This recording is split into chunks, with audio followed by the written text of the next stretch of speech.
Lagi kamu tangkap orang, nombor satu lagi lantang dia bersuara sebab dia orang ni macam ahli-ahli politik ke apa ke, apa most of time dia orang apa we got nothing to lose ya. Lagi kamu tekan lagi kita lawan lah. So lagi kamu buat benda-benda merepek ni macam MCMC ya.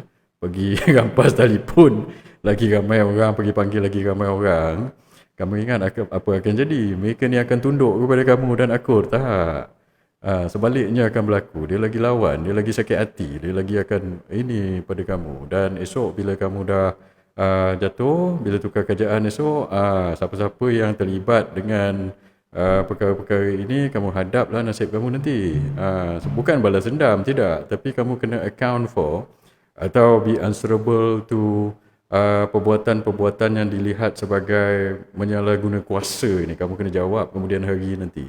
So kamu jawablah. So sebab itu saya kata, apabila kamu berkuasa, kamu kena pegang amanah tu dengan betul. Kamu tidak boleh menyalahgunakan kuasa. Dulu sebelum kamu jadi kerajaan, kamu yang paling lantang sekali menjerit-jerit freedom of speech lah sebagainya. Akta hasutan lah, anti sosma, anti ini, anti itu. Sekali bila kamu pegang jawatan dalam kerajaan, tiba-tiba pula sampai platform apa semua pun kena ambil lesen lah sebagainya. Apa tu bila orang post something yang kita pun tengok mana ada elemen berita palsu kat sini, tiba-tiba kamu tangkap orang itu, sampai ada satu ucapan tu yang Georgette Mila tu sampai Kuantan kamu heret dia sampai ke Kuala Lumpur masuk lokap 3 hari.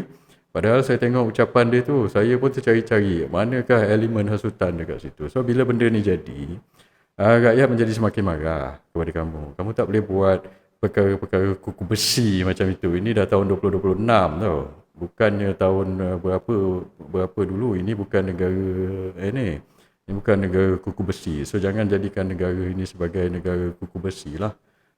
So kalau rakyat nampak kamu buat macam ini, mereka rasa tindakan-tindakan kamu ini kuku besi, maka mereka akan lebihlah marah dan lebihlah menentang kamu. Itu yang saya nampak. So kamu kena jaga sentimen rakyat sebab rakyat itu bos kamu. Mereka yang bayar gaji kamu.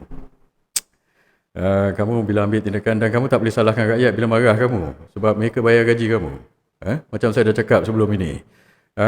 Kalau kita bos kamu pekerja, kamu tokil kamu pengurus ladang, kita orang ni owner of ladang. Kalau kamu buat tak tentu arah, kita marah kamu, takkan kamu pula nak tangkap kita.